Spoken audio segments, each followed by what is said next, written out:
Olá, estamos iniciando o podcast do Ombro e Cotovelo, aqui onde faremos a pós-graduação de Ombro e Cotovelo. E hoje eu trago com vocês o Ricardo Berriel, Jefferson Moitim e o Carlos Maia Dias. O Ricardo, ele está com a gente já há alguns anos, vai fazer parte dessa pós-graduação como professor. Ele foi formado por mim e pelo nosso grupo, e ele vai direcionando hoje o grupo, ele está na frente do nosso grupo, então ele é uma pessoa que tem se destacado bastante. O Jefferson, é para dar o exemplo aqui, é o nosso atual fellow, ele vai dar uma opinião do que os mais jovens veem, como é que eles veem essa educação, e o Carlos dispensa qualquer apresentação, ele já foi presidente da Sociedade Portuguesa de Ombro e Cotovelo, ele trabalha em Lisboa, no Hospital da Luz, e ele é um dos melhores cirurgiões de ombro da Europa e um dos melhores do mundo também. Então, eu quero aqui agradecer a todos vocês e já começar a lançar a minha pergunta para vocês sobre a educação nessa área, porque eu sei que a gente tem aí os programas de fellowships, a gente tem aí gente que às vezes vai fazer visitações em outros países ou em outros serviços, mas vocês acham que isso é o bastante? Precisa alguma coisa a mais? A carga de teoria às vezes é baixa e de prática é boa, a pessoa não vê tudo. O que vocês acham dessa educação médica para o ombro e cotovelo? Ricardo, pode ir. Eu tive a oportunidade de ficar um tempo lá fora e eu tive a oportunidade de conhecer muito pessoal do México, os residentes do México. Eles acabam que eles não têm essa estrutura que o Brasil tem para ter R4, então eles vão muito lá para fora e conversando com eles lá fora eles acabam pegando muita parte prática. Eles, por exemplo, não têm essa carga teórica que a gente tem aqui, grande no Brasil. Eles ficam tipo um macaco que treinado, né? Eles pegam muita parte prática lá, mas não tem tanta essa preocupação com a parte teórica, igual que a gente tem, da questão de entrar na sociedade. Eu acho que a gente que tem o programa do Nayon, do Fellow, a gente vê cada vez mais vai diminuindo o número de inscritos na questão do R4 em relação a isso. Muitas vezes eu acho que é por conta da questão do tempo que precisa, da dedicação que precisa disso. Então, eu acho que a opção da pós é uma opção muito viável hoje em dia, você vai ver tudo num período um pouco mais curto, vai ter bastante informação, mas você consegue abranger ali todos os assuntos, tanto prático, vai ter a prática na parte de anatomia dos cadáveres, e você tem também a parte teórica, de discussão de caso. Então, eu acho que após, eu acho que também vem a ser uma parte do futuro em relação às especialidades, principalmente parte de ombro, de cotovelo, separadamente, parte de esporte. É interessante, mas assim, você acha que é assim no mundo inteiro? Por exemplo, temos o Carlos aqui em Portugal. Eu sei que lá o sistema é um pouco diferente, né? A formação de ortopedia é um pouco diferente. Fala como é que é a formação do cirurgião de ombro lá em Portugal, Carlos? Nós temos primeiro que tudo, bom dia. Nós temos uma formação longa, mais extensa em termos teóricos do que vocês aqui no Brasil. Nós temos 6 anos de medicina, como vocês também são 6, não é? 6 anos de medicina. 6 anos. Depois temos um ano que nós chamamos de residência, internato geral ou residência geral. Você passa por diversas especialidades, aquelas especialidades que toda a gente tem que saber um pouco: medicina interna, pediatria, cirurgia geral e medicina geral e familiar. E depois entra na residência, e a residência são 6 anos. Temos uma parte inicial... 6 anos de residência 6 de anos ortopedia. De residência de ortopedia. Mas a parte de ortopedia nessa residência é 5 anos, mais ou menos. 4 anos e qualquer coisa, porque temos alguns estágios que são obrigatórios. Por exemplo, cirurgia geral, temos que fazer 6 meses. Já foram 9. Portanto, melhorou. Melhorou bem. Não me lembro da última vez que abri uma barriga, mas provavelmente foi há 25 anos atrás, e espero não ter que abrir, mas de facto nós temos um programa formativo muito vasto. Noutras áreas temos cirurgia vascular, cirurgia plástica, depois podemos fazer algumas opcionais, imagiologia, podemos fazer algum tempo de imagiologia, e depois acabamos por fazer, normalmente no último ano, fazemos um fellow, ou seja, dedicamos à área que vamos querer fazer. dependendo também do hospital onde estamos a fazer a nossa residência, se nos dão essa oportunidade ou não. Muitos de nós tiveram a sorte, foi o meu caso, de sair para complementar a minha formação, neste caso na área da cirurgia do ombro e cotovelo, mas é fundamental manter uma atualização dos conhecimentos. E há outra coisa muito importante, que é nós começamos na vida de trabalho todos os dias, vê doente, opera, a fazer a urgência, o plantão, e entramos nesta rat race, e depois esquecemos de que a formação tem que fazer parte da nossa vida. Nós temos que voltar atrás e sedimentar conhecimentos. Eu acho que estas pós-graduações que vamos vendo e que vamos organizando e nas quais vamos participando são muito importantes exatamente para sedimentar conhecimentos, não só nos alunos que nos procuram, mas também para nós, porque nós obrigamos a estudar mais para poder ensinar. É sempre uma mais-valia. Esse seu fellow você fez aonde, Carlos? Eu tive 3 meses nos Estados Unidos, tive com o JP Warner e depois fui fazendo coisas mais curtas com o Gil Valles, tive 1 mês. Tive também na Clínica Mayo, já tive 2 vezes, no Teach the Teachers, que também já fez, e tive um estágio com o Sean O'Driscoll na área de cirurgia do cotovelo em 2018, por aí, mais coisa, menos coisa. É interessante. Tive muita sorte também com os meus mestres. Tive pessoas que se dedicavam exclusivamente, praticamente de forma exclusiva, a ombro e cotovelo durante a minha residência, e portanto comecei muito cedo a perceber o que é que queria fazer, e isso também me deu aqui deu-me alguma vantagem. Às vezes nós não escolhemos, as coisas escolhem-nos, e sim, eu acho que a cirurgia do ombro e cotovelo foi um bocadinho, foi-me imposta, por assim dizer, mas porque tinha ali tanta oportunidade, e o sítio onde estava também permitiu fazer isso. Interessante. Jefferson, me conta uma coisa. Você que tem um olhar dos jovens que estão vindo aí, né? Como é que você vê isso? Você vê a formação de ombro hoje, é diferente do que você imaginava? Quando você sai da ortopedia, você acha que sua cabeça hoje é muito diferente, agora que você está terminando aí uma formação mais adequada de ombro? Como é que mudou isso na sua vida? Além de te trazer para São Paulo e talvez não te deixar voltar, né? Eu fiz a formação em Salvador e tive essa oportunidade de vir para São Paulo fazer o fellow com o Grupo Neon. Isso expandiu um pouco minha forma de pensar, porque é um grupo que tem um aporte teórico muito grande. Toda semana a gente tem aulas teóricas com artigo, discussões técnicas.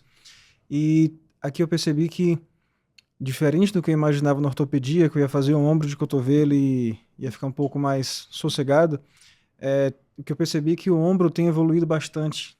As técnicas evoluíram bastante. Então, você fazer simplesmente o fellow de cotovelo, isso não te dá um domínio prático e teórico de tudo que existe de cotovelo. Então, o aprendizado em cotovelo, ele precisa ser constante, precisa buscar... Só em cotovelo? Ombro e cotovelo. Esse aprendizado em ombro e cotovelo, ele é constante, você tem que se manter atualizado o tempo todo, novas técnicas surgem. A gente precisa sempre apresentar o que há de melhor para o paciente, e alguns ajustes vão surgindo com o tempo, a gente precisa se acostumar e se adaptar a isso. Você falou uma coisa bem legal, que assim, novas técnicas surgem. Porque quando a gente pensa, por exemplo, no joelho, né? Você tem prótese, a maioria do pessoal de joelho faz prótese, cruzado anterior e menisco, né? Então você tem uma técnica, alguns fazem osteotomia, cruzado posterior, mas tem uma coisa que é muito restrito. Se você pegar as técnicas de ombro, eu acho que são muito vastas. E é um campo que a gente está cada vez mais invadindo outras áreas, porque Carlos tem feito cirurgia também do plexo, que chega quase a operar ali no meio da cabeça da pessoa, né? Então, eu acho que assim, a gente tem uma quantidade muito grande, uma variabilidade muito grande. E eu acho que o treinamento é muito maior. Você acha isso também, Carlos? Acho que obrigatoriamente tem que ser um treinamento maior e de forma mais consistente. É fundamental. Para sermos aquilo que todos queremos ser, que é cirurgiões seguros. É fundamental ir treinando, ir praticando. O treino em cadáver eu acho que é daquelas coisas que deveria ser obrigatório, tal como os pilotos fazem recertificações nos seus aviões, e quando vem uma técnica nova ou vem um avião novo, eles têm que fazer uma certificação. Nós devíamos ser obrigados, provavelmente, a fazer uma recertificação de treino em cadáver por cada técnica que vamos fazendo. Mais uma vez, para termos cirurgiões seguros.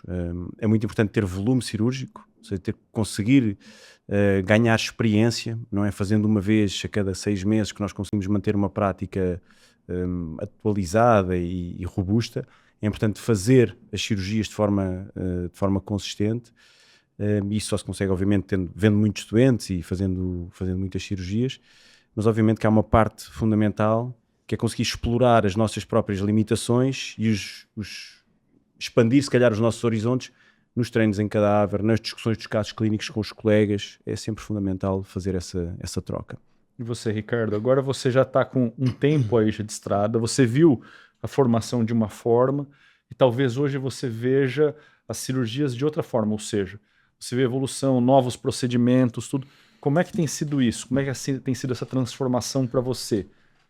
Se a gente for pegar o ombro em relação ao quadril, o joelho é o caçula, né? Em relação à prótese. Então, acaba que a gente está pegando muito essa evolução das cirurgias.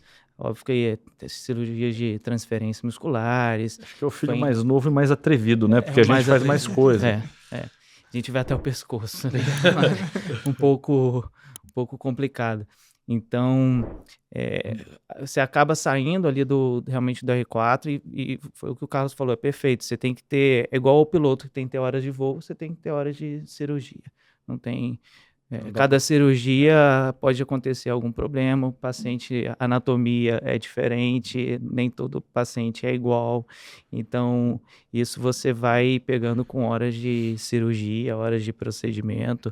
Às vezes, algum procedimento não sai da forma que você queria, você tem que sempre lembrar que isso é até bom, porque se for sair certinho é só você pegar e ler o livro ali, sai tudo conforme o livro. Então, quando não sai da maneira que você programou, é bom que você tem que ter, o cirurgião tem que ter essa tomada de decisão rápida, né? Realmente, comparado ao piloto de avião, ele tem que ter a decisão rápida para poder tomar ali na hora e poder ver a melhor conduta para o paciente. E você, Jefinho, me fala, porque assim, você teve contato com a ortopedia e agora teve o contato com a cirurgia de ombro e cotovelo. Você acha que o ortopedista, quando está na residência, aquela bagagem dele qualifica ele para conseguir fazer alguma coisa de mais específico? Ou qualifica em alguns pontos, tipo trauma, etc., mas não em áreas muito específicas? A depender do local onde você faça a residência, você pode até sair com a mão legal, com certo domínio para os traumas mais simples. Mas, inclusive, quando a gente conversa com outras especialidades, a gente vê que a artroscopia do ombro e cotovelo são as artroscopias talvez as mais difíceis do corpo humano, que levam um tempo maior para você desenvolver uma habilidade e você, de fato, ficar um pouco mais confiante. O interessante é o seguinte, quanto mais você vai estudando, você vai pegando domínio da artroscopia, fazer um manguito, uma cirurgia um pouco mais simples, aí você vê o Bristol artroscópio, que é um procedimento que pouca gente faz, que é um procedimento que exige uma habilidade, um tempo de artroscopia muito maior, até para você entender o procedimento, quanto mais para executar.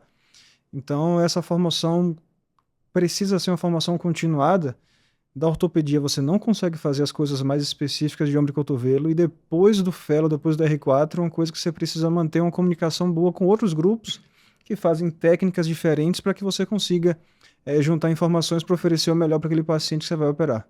Isso é verdade. Até hoje eu aprendo. Todo mundo aprende até hoje. A gente vai em congressos e a gente está se renovando justamente por causa disso e tentando trazer coisas novas.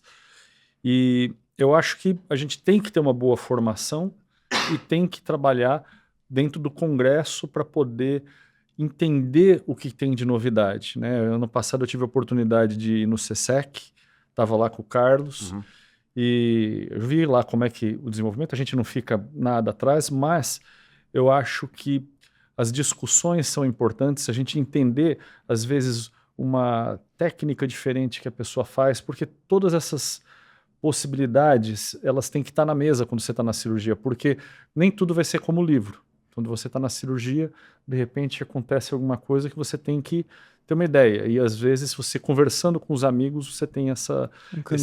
Aconteceu contigo lá em Venlo, quando tivemos com o Freco fazer aquela cirurgia de revisão de desfiladeiro. Aquilo é ultrapassar fronteiras, não é? E às vezes é melhor ultrapassar os desafios com amigos e com pessoas que nos ajudem do que propriamente sozinho. Foi um desafio interessante que você teve lá Em Venlo. A gente fez 2 cirurgias ao vivo lá, foi legal. O Carlos também estava lá coordenando lá o sistema. E foram 2 plexos braquiais, liberação do plexo endoscópica. Mas eu tive uma surpresa na hora. Qual é a surpresa que o Freck fez para mim? Um presente. O presente foi que era revisão. Revisão de liberação de plexo braquial. Aquilo lá foi um negócio realmente bem desafiador. Eu acho que ele queria me ferrar ao vivo, não era possível. Mas assim, mas acabou que deu tudo certo, mas eu acho que a gente tem que quebrar os limites, né? Eu acho que isso tudo é importante. A gente está conversando porque de repente você tem uma ideia, fala com o outro, ele tem outra ideia, aí vira um paper, eles estão fazendo mesmo agora um trabalho científico, né, para poder ver a altura, quanto que a gente ganha com isso, porque nem a gente sabe direito o que ainda, todas as coisas, né? Eu digo que a gente não sabe nada, a gente ainda está aprendendo. O ombro é uma das coisas que tem menos... a gente tem menos capacidade de entender. Por que a gente tem uma lesão do manguito? Totalmente ninguém sabe porque um tem e outro não tem. Né? O que você acha desse aprendizado, Carlos? Eu acho que há aqui uma coisa muito importante que nós também, e no ombro isso é particularmente relevante, nós não nos podemos fechar em silos de compartimentação anatómica. Nós fazemos a nossa área, fazemos ombro e cotovelo e dominamos as nossas técnicas, mas às vezes há pequenas coisas, e nós nesta área da cirurgia neurológica periférica temos visto isto, temos que ir aprender também das outras áreas, nomeadamente a área da cirurgia da mão. Eles têm muita experiência de cirurgia de nervo. E às vezes num teste clínico, num exame físico ou num exame imagológico que eles fazem de uma determinada forma, nós conseguimos trazer esse conhecimento para a nossa área e perceber porque é que as coisas acontecem na nossa área como acontecem. Acho que é muito importante nós não nos fecharmos só dentro da nossa caixa, temos que também sair um bocadinho deste casulo e falar com as outras pessoas das outras áreas. Por isso é que é importante, numa residência, num programa de fellow, contactar também com outras áreas, com o joelho, com a anca, com a mão, com a coluna, não haver um encerramento completo dentro desta área. É importante ter essa capacidade de expandir, viver em serviço. Isso é bem fácil para o Carlos, porque ele é casado com uma cirurgiã de mão. Né? Então, na verdade, ele é forçado ele é quase um escravo do cirurgião de mão. Né? Então, ele é forçado a ter todo esse entendimento. Dormindo com o inimigo. Dormindo com o inimigo, exatamente. Mas o que acontece é que, assim, principalmente o ombro neurológico fica meio jogado, porque o especialista de ombro não sabe muito, o especialista de mão não se interessa muito por essa área, né? É uma coisa que é meio obscura, acho que é a última fronteira que a gente está vindo. E o neurocirurgião não quer saber. E a neurocirurgião não quer saber. Se isso não é meu, não tem nada na coluna. O neurocirurgião é assim, eu quero ou coluna ou alguma coisa no cérebro que me dê muito dinheiro. O cirurgião de coluna, né, acaba vendo ali a ressonância, muitas vezes normal, né? Ressonância da cervical. Esse é do neurocirurgião brincadeira, tá? E acaba passando muitas vezes desapercebido, né? A parte é muito do exame físico, né? O exame físico, acho que tudo na... Você sabe que ortopedia. O Carlos ele faz muito bem um teste, eu queria que você falasse um pouquinho do Scratching Collapse Test, que é usado para você diagnosticar algumas neuropatias no membro superior, eu acho mais importante ainda, porque tem alguns problemas que nós temos que os exames não mostram e que a gente tem que aprender a fazer exame físico. O exame físico é importante e ele tem essa técnica que ele faz muito bem, eu vejo ele fazendo, realmente ele é um ótimo, como é que fala? Faz um ótimo diagnóstico com isso. Isso que é um conjunto, não é? O Scratch faz parte de um conjunto de ferramentas do exame físico que nos ajudam a chegar a um diagnóstico que é o que se passa nos casos do ombro neurológico, os exames de imagem ainda estamos a perceber como é que eles nos podem ajudar. O eletromiograma tem um valor relativamente baixo para nos ajudar a fazer o diagnóstico, especialmente porque muitas destas compressões são dinâmicas, são posicionais, e então fica difícil ter a certeza do diagnóstico. E quantas mais ferramentas nós tivermos do exame físico, melhor. O Scratch Collapse é um teste que foi desenvolvido ou publicado inicialmente, se não me engano, pela Susan McKinnon, uma colega dos Estados Unidos, não sei se trabalhava em Washington, já não me recordo exatamente, mas muito popularizado por outra colega sueca chamada Elizabeth Haggart, que neste momento está no Qatar, e eu, obviamente, a minha mulher é cirurgiã de mão, ela interessou-se por isso. Foi o escravismo. Exatamente. Não, e obriguei, mas a perceber um bocadinho melhor, e às tantas comecei a utilizar o Scratch Collapse para o diagnóstico destes doentes com ombros neurológicos e síndromes compressivos do desfiladeiro torácico, até noutros casos que às vezes podem-nos fazer confusão, nomeadamente nos quadros de capsulite adesiva, que provavelmente podem ter uma origem também neurogénica, porque em muitos doentes o Scratch Collapse Test é um teste que eu desafio todos a estudarem, a lerem. O Scratch Collapse Test também é positivo na zona aqui do plexo inferior. E isso no fundo começa a colocar-nos mais questões do que certezas, mas essas questões é o que nos permite, colocando hipóteses, depois chegar a algumas respostas. E eu, com o Zé Carlos e outras pessoas que se dedicam um bocadinho mais a esta área ainda meio esotérica da cirurgia do ombro, começamos a perceber que, de facto, nesta conjugação de sintomas e sinais, há seguramente aqui alguma coisa que nós estamos a começar a desbravar. E mais importante do que isso, há doentes para quem não existia uma resposta e que neste momento nós estamos a conseguir dar-lhes essa resposta, e numa área que eu acho que é uma área que é muito custosa para qualquer pessoa, que é a área da dor. As pessoas têm dor permanente, dor que não cede, dor que é chata, que não os deixa dormir, não os deixa trabalhar, não os deixa ter uma vida social adequada. E eu acho que mais importante do que darmos uma grande função, ou conseguir trazer o braço cá acima, ou conseguir lavar a cabeça, é o facto da pessoa conseguir viver com muito menos dor do que aquela que vivia. Mas para isso, porque as cirurgias todas têm riscos e todas podem ter complicações, é fundamental nós estarmos o mais seguros possível do nosso diagnóstico e o mais seguros possível de que a técnica que vamos fazer é uma técnica segura. Portanto, voltamos outra vez à formação, ao treino, à disponibilidade para vir aprender e para estudar. É fundamental. Isso que o Carlos falou é importante, porque vai de acordo até com o que a gente vê classicamente. Que Hipócrates, né, que foi o pai da medicina, ele falava melhorar a dor do paciente, curar se possível. Então, esse eu acho que é uma coisa principal.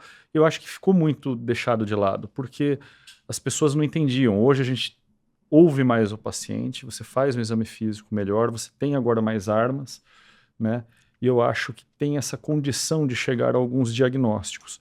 Ricardo, você acha que na sua prática você tem visto gente com esse tipo de dor que às vezes era uma coisa antigamente tratada como esotérica, o paciente até... como o Carlos falou, né, esotérica, foi bom.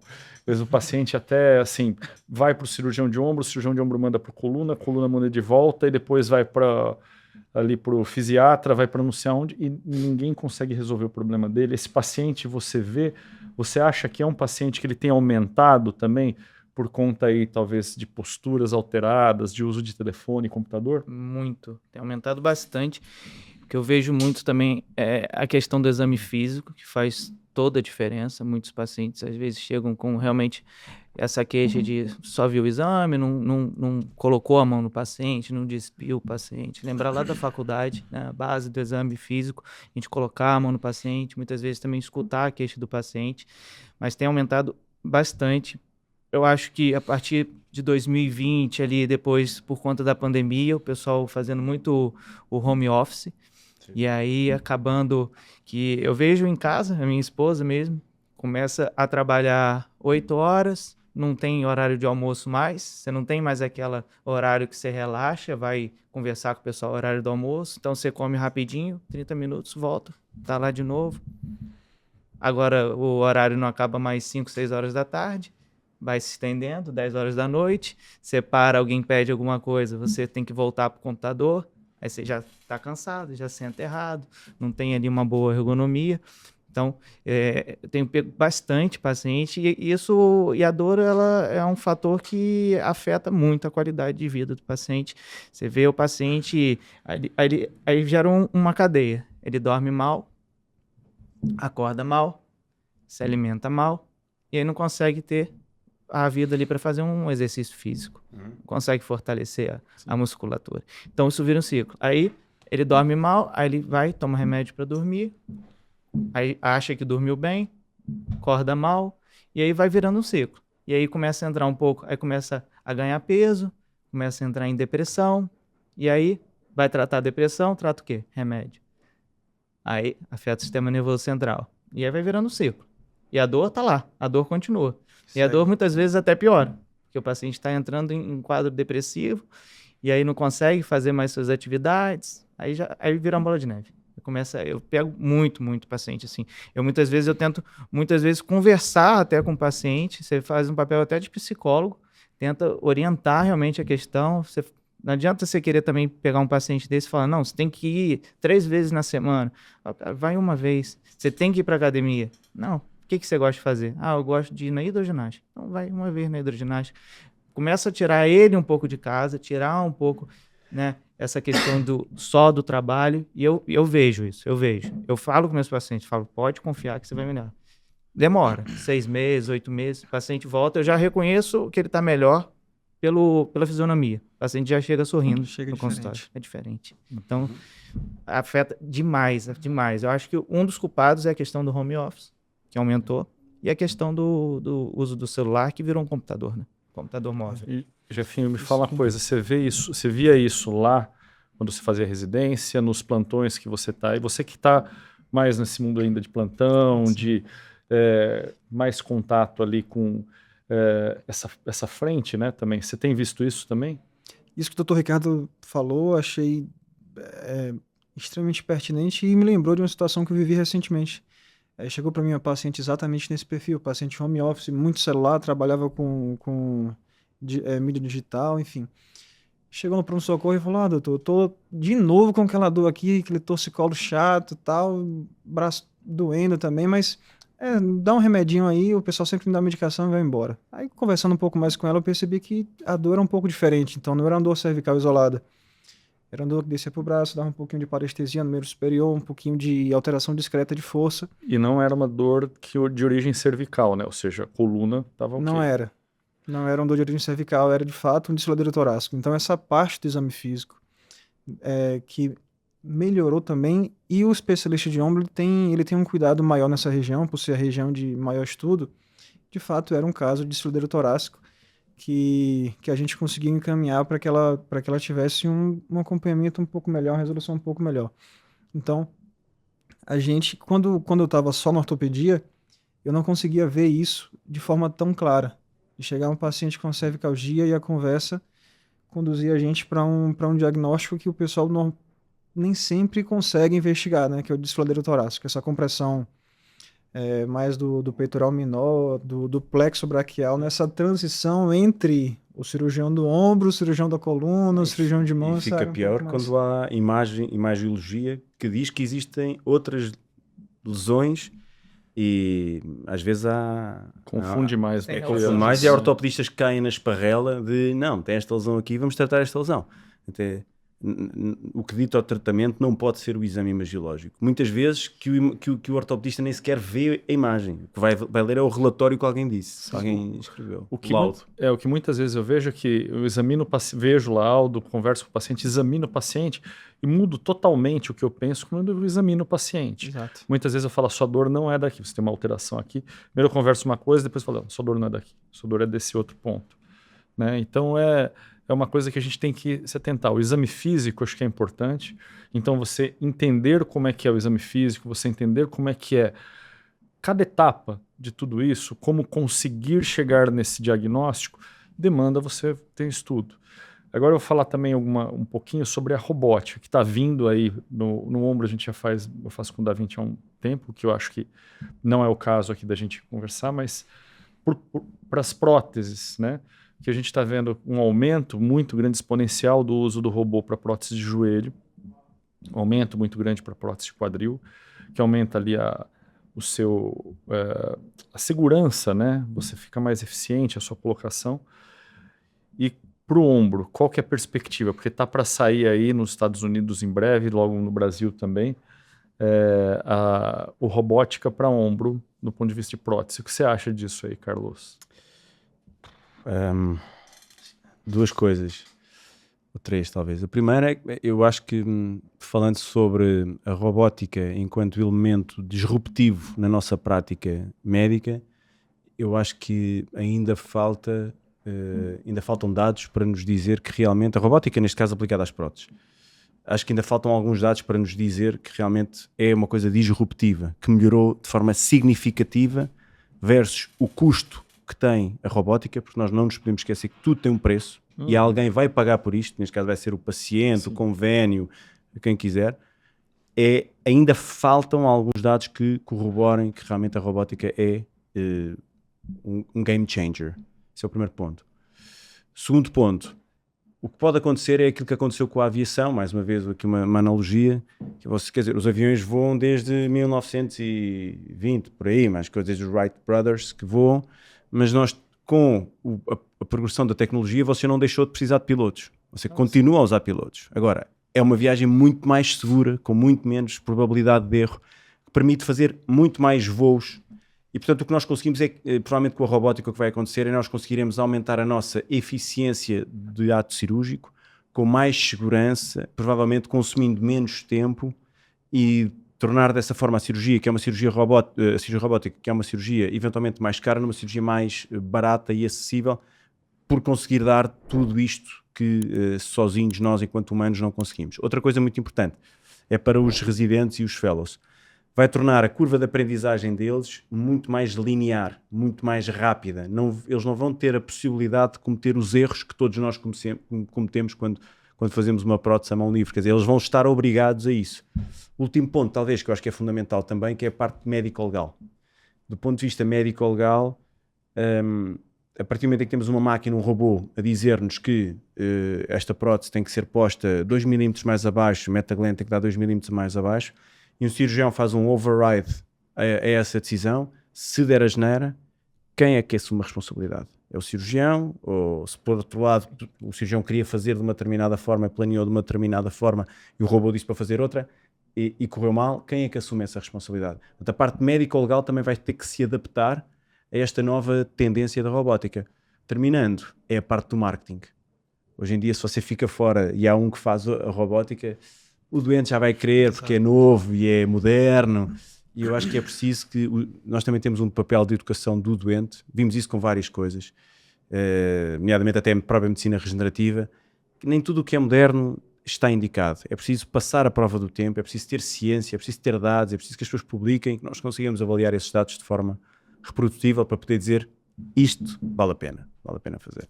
Isso é bom. E eu acho também que, lembrando que quando você tem uma robótica para o joelho, a via de acesso do joelho é praticamente pele e osso, direta. Quando você tem um ombro, você tem muitos fatores ali no meio que você tem que estar mexendo. Baseado nisso, Ricardo, o que você acha aí no futuro? Possivelmente vai ser isso que o Carlos falou, tipo, a gente levanta o voo e a gente abaixa o voo do avião, que é o que acontece hoje. E no meio do caminho a gente tem ali um pouco do piloto automático, que vai ser até melhor às vezes do que o aviador, do ponto de vista de estabilidade, etc. Mas que a gente não vai ficar fora desse mundo aí no futuro? Como é que é? Eu acho que não tem realmente como ficar fora desse mundo. É igual o celular, não tem como ficar fora do celular com a evolução. Mas eu também penso igual o Carlos, eu tenho um pouco assim de receio em relação... Se realmente precisa de estudos ao longo do tempo, você vai tendo, realmente se não aumenta o tempo cirúrgico, se diminui, se para o paciente isso realmente faz a diferença. Essa questão médico-legal que ele levantou é bem interessante, realmente. O robô achar que está na posição, você... com seus anos de experiência, achar que está na posição errada, for na posição do robô e for na posição errada. Então, quem que vai ser o culpado disso? Você vai falar, o paciente, foi o robô? Então, eu acho que tem muito a evoluir, principalmente no ombro. O que eu acho que tem que ter muito cuidado é a questão do médico só querer usar o robô, que a gente já começa a ver no joelho. Tem médico que só faz com robô, não sabe fazer sem o robô. Então, acho que você tem que saber fazer sem e fazer com. Eu acho que o robô, principalmente para o ombro, ele ajuda muito, assim como o GPS que a gente tem hoje mais palpável, em relação a grandes defeitos ósseos na glenoide, que é a parte mais complicada para a gente, é a parte da glenoide, mas você tem realmente toda essa parte que o José falou, partes moles até chegar, você tem que...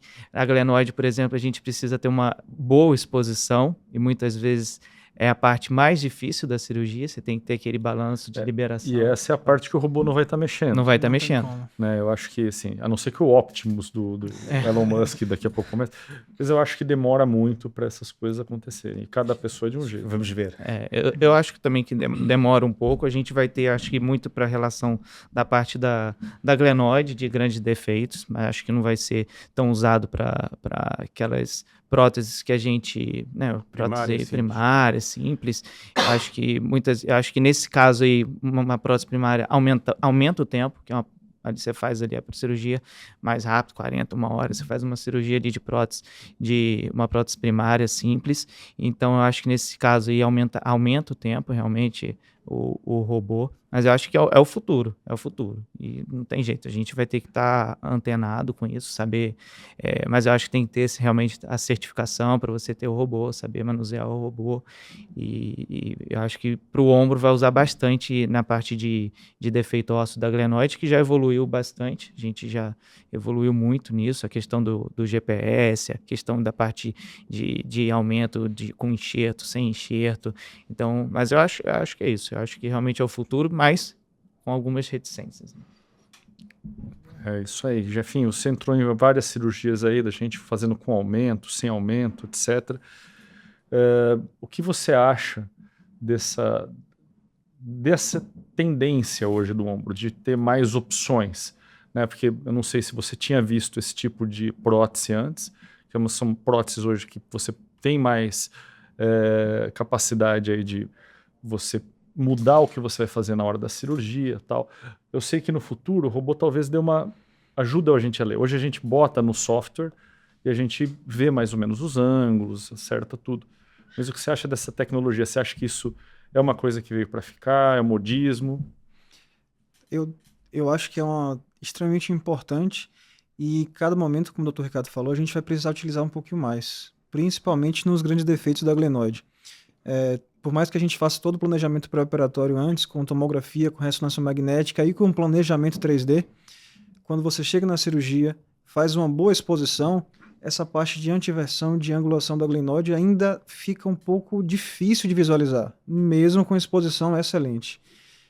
Nesse ponto, quanto mais estratégias a gente conseguir para ajudar a gente a fazer boas angulações, a fazer bons cortes, preservando mais estoque ósseo e trazendo mais perto do fisiológico, a gente precisa dominar essas técnicas, porque alguns pacientes a gente simplesmente não consegue visualizar bem no intraoperatório.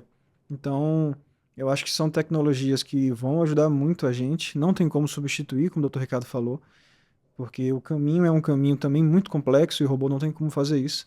Mas nessa parte de auxiliar a gente na execução de pequenos ajustes, é uma coisa que a gente vai precisar dominar sim. Eu acho que tem uma falha ainda também, né? Mesmo no planejamento, quando você tem lá uma sequela de um Latarjet ou de um Brice, tem um parafuso ali, você tem uma prótese que você vai ter que fazer uma revisão. Geralmente a leitura é meio difícil desse caso.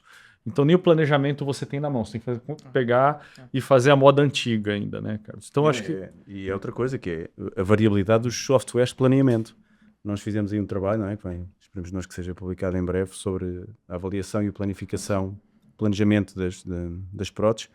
E consoante o software que você tem, os ângulos que você tem também variam. Até é curioso que, mesmo dentro de coisas que em teoria deveriam ser bastante parecidas, há variabilidade. Portanto, os softwares também não são 100% fiáveis. Lá vocês conseguem usar um tipo específico de prótese? Usar só aquele software? Sim, quer dizer, nós temos a maior parte das marcas que vocês têm aqui. Temos a Stryker, a Artrex, Johnson, são aquelas que as pessoas mais... A Lima também, mais utilizam. Cada uma tem o seu software específico. Mas tem que usar o software para aquela prótese. Não Mas dá você para consegue usar, por exemplo, só a da Lima. Só gosto de usar tal prótese. Dependendo de alguns acordos comerciais que as administrações hospitalares fazem, nós temos que nos ir adaptando. Tem um pouco de dificuldade de usar só uma, né? Depende do plano, da liberação. Então você acaba tendo que... Isso é um problema. Eu acho um problema isso também. É porque, e isso é uma coisa que as sociedades científicas, o Conselho Federal, neste caso o Conselho Federal de Medicina, mas em Portugal seria a Ordem dos Médicos, tem que impor. demora muito tempo até um cirurgião, da mesma forma que um piloto que voa o A320 não pode voar um Boeing 747 porque não tem a certificação, é a mesma coisa que uma prótese. Se eu estou habituado a utilizar uma prótese da Stryker, conheço o material da Stryker, tenho bons resultados com o material da Stryker, eu mudo apenas e só se houver uma coisa que seja muito melhor para o meu doente, ou se houver alguma coisa com a prótese que deixa de haver apoio técnico, deixam de comercializar em Portugal, eu sou obrigado a mudar. Mas se não, a pessoa fica fiel. E as próteses, mais até do que as âncoras ou do trauma, a prótese é daquelas coisas às quais os cirurgiões são realmente fiéis. Porque tem tanto instrumental, tem tanto detalhe, tem tanto de técnico, que ser obrigado a mudar para poupar 300 ou 400 euros a uma entidade, eu acho que não faz sentido absolutamente nenhum. E os doentes também têm que saber isto. Quando contratam um convênio, quando contratam um seguro, também têm que saber o que é que estão a pagar e de que forma é que os médicos que irão consultar estão a ser obrigados a racionar os seus consumos e a reduzir a sua atividade ou a alterar a sua atividade para poder tratar aquele doente. Porque isso também pode ter impacto. É diferente. Eu demoro mais tempo a fazer uma prótese que eu não conheço, eu não estou habituado aos componentes, não estou habituado aos meus guias. Há sempre ali coisas que variam. E isso é preocupante. Sim. Uma vez, você sabe que me liberaram uma prótese, fazer a cirurgia, e o convênio, um pouco antes, a gente foi ver qual que era, a gente deu 3 opções, diferentes marcas, etc. E o convênio liberou uma quarta, que provavelmente ele tem um acordo. Ou seja, uma quarta que você não tem toda essa prática, e às vezes você vai estar praticando inicialmente com aquele paciente. Então, eu acho que realmente o que você falou é importante. A gente tem muito desse problema aqui, né, com os convênios. Existem convênios que eles pedem geralmente 3 opções, então a gente tem que saber pelo menos umas 2 ou 3 aí para poder causar até da legislação aqui. Mas eu acho que prótese é tipo da coisa que você não deveria... Primeiro, elas deveriam ter um custo meio similar, para evitar que tenha essa concorrência desleal aí. E você escolher a que você se adapta melhor, simplesmente. Acho que nós também temos, enquanto cirurgiões, enquanto médicos, de escolher, ou tentar, se possível, escolher com quem queremos trabalhar. Neste caso, em Portugal o esquema é um pouco diferente. Nós trabalhamos para os hospitais, ou temos a nossa própria clínica, mas a maior parte de nós trabalhamos para um hospital. E é muito melhor trabalhar com hospitais que têm esta compreensão, que nos permitem, dentro de 3 próteses, ok, são 10 próteses no mercado, escolha 3. E há um conselho que escolhe, não, são estas 3 próteses que nós temos disponíveis. E você, dentre estas 3, escolhe. E não é uma coisa que muda a cada 2 anos. Não, você sabe que estas próteses vão ser utilizadas durante os próximos 10 anos. Há uma que é um bocadinho mais cara, ou até um bocadinho mais barata, mas nós conseguimos, obviamente, dentro dessas 3, escolher aquela com que gostamos de mais utilizar. E é fundamental nós podermos fazer isso. A robótica cria um problema, porque a robótica, cada casa comercial tem o seu próprio robô. E o investimento necessário para ter um robô é de tal forma grande que vai obrigar aqueles cirurgiões a usarem exclusivamente aquele robô para fazer face ao investimento que o próprio de CAPEX, que a própria instituição aplicou. Portanto, isso restringe muito as nossas opções. Sim. Restringe as nossas opções e cria uma coisa que eu também já vi no meu serviço, que é criar conflitos entre os cirurgiões. Porque um usa a prótese da Johnson, o outro usa a prótese da Lima, o outro usa a prótese da Smith. Ok, mas que robô é que vamos fazer? Vamos usar o da Smith? Não, o da Smith é melhor para este, mas o da Johnson permite aquilo. E o da Stryker é aquele que é o verdadeiro robô, porque os outros não são. Sim. Quer dizer, isso tem depois implicações na nossa atividade. E nós todos, eu não tenho respostas para dar, mas eu tenho mais questões. E estas questões que às vezes me surgem na cabeça levam-me a pensar um bocadinho sobre o caminho que esta tecnologia toda nos leva a trilhar. Isso é uma coisa interessante. Eu acho que essa tecnologia toda a gente tem que ainda pensar muito bem para entender como é que a gente vai aplicar aí no nosso dia a dia. Tá? Eu sei que a conversa aqui tá boa, mas infelizmente nós vamos ter que almoçar. Nós temos que ir. Eu agradeço aí a todos que viram esse podcast, o podcast do Ombro e do Cotovelo, que nós estaremos fazendo alguns aí durante o ano. Eu gostaria de agradecer aqui ao Ricardo, que tem sido um dos meus braços direitos, trabalha com a gente já há um certo tempo. O Jefferson, que veio aqui para poder também fazer, a gente fazendo um trapézio inferior, uma dissecção, e ele veio, e também a gente já tinha falado sobre esse podcast. E o Carlos, esse grande amigo que tem cada vez mais a gente tem se aproximado. Né? Eu agradeço muito por você ter vindo, de estar aqui de Portugal para cá, para poder passar esses dias, nos dar o prazer da sua presença aqui também nesse podcast. Eu que agradeço, obrigado. Muito obrigado e obrigado a todos vocês.